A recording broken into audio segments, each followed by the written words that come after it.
indicating that although Zulkarnain is so powerful, he also cannot destroy them.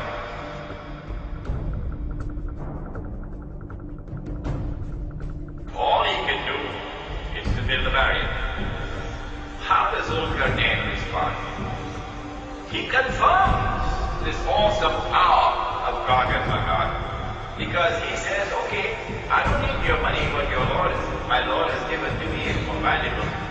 Help me with manpower. Bring me Zubarul Hadid, flocks of iron.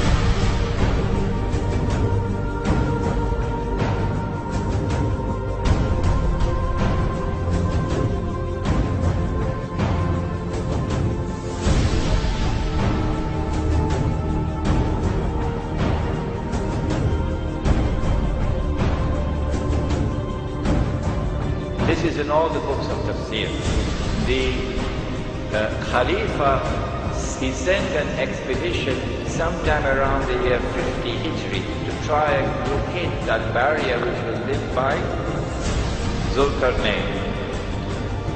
That expedition returned with the news that they located the barrier, and it was lying in ruins. So if you're waiting for Gog and Magog to come sometime in the future, brother, keep waiting. The barrier is lying in ruins. And companions of the Prophet Muhammad ﷺ, they said themselves gave the testimony that they went and saw with their own eyes. They located the barrier and it was lying in ruins.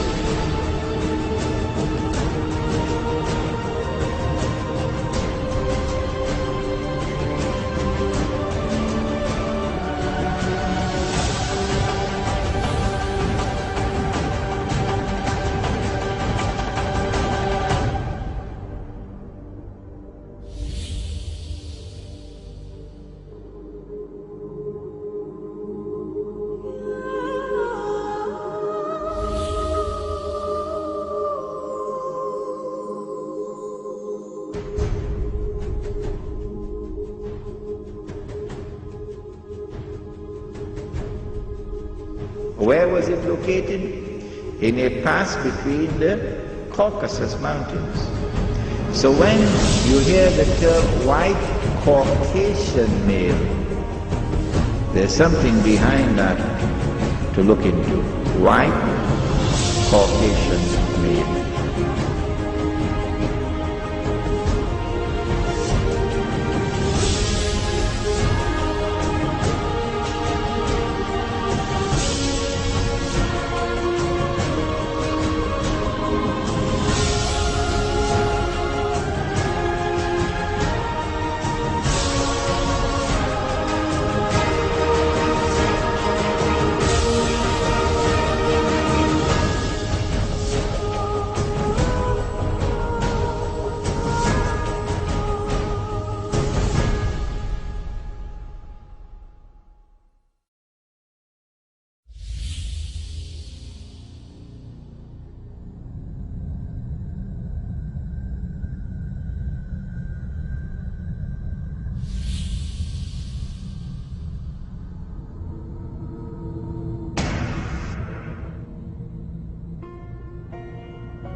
Who are they? The Khazar tribes, K-H-A-Z-A-R.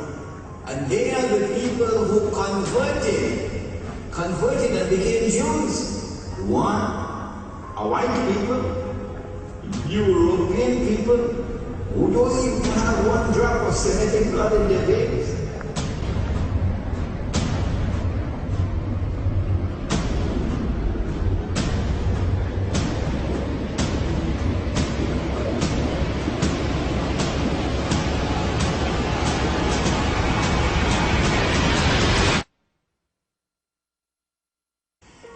These Khazar tribes are people who became European Jews. And they're the ones who were able to block the Muslim army.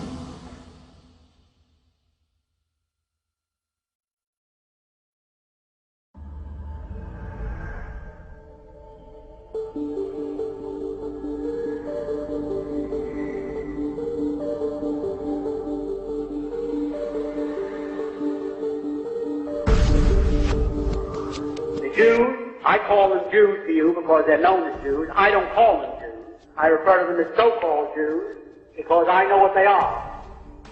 If Jesus was a Jew, there isn't a Jew in the world today. And if those people are Jews, certainly our Lord and Savior was not one of them. And I can prove that. Now what happened? The Eastern European Jews, who form 92% of the world population of those people who call themselves Jews, were originally Khazars. They were a warlike tribe that lived deep in the heart of Asia. And they were so warlike that even the Asiatics drove them out of Asia into Eastern Europe.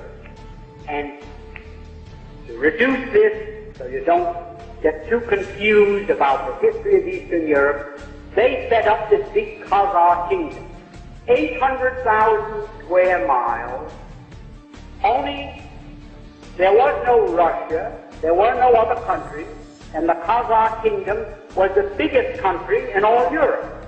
So big and so powerful that when the other monarchs wanted to go to war, the Khazars would loan them 40,000 soldiers. That's how big and powerful they were. Now, they were phallic worshippers, which is filthy. I don't want to go into the details of that now. It was their religion, the way it was the religion of many other pagans or barbarians elsewhere in the world. Now, the king became so disgusted with the degeneracy of his kingdom that he decided to adopt a so-called monotheistic faith, either Christianity, Islam, the Muslim faith, or what is known today as Judaism, really Talmudism. So, like spinning a top, he said, eeny, meeny, miny, mo, and he picked out so-called Judaism.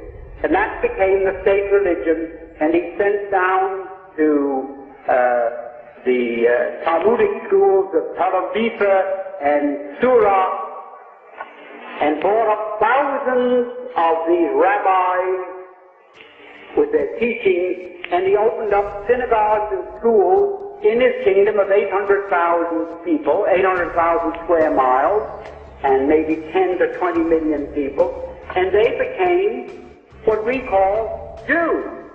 There wasn't one of them that ever had an ancestor that ever put a toe in the Holy Land, not alone in Old Testament history, but that's the time, the beginning of time.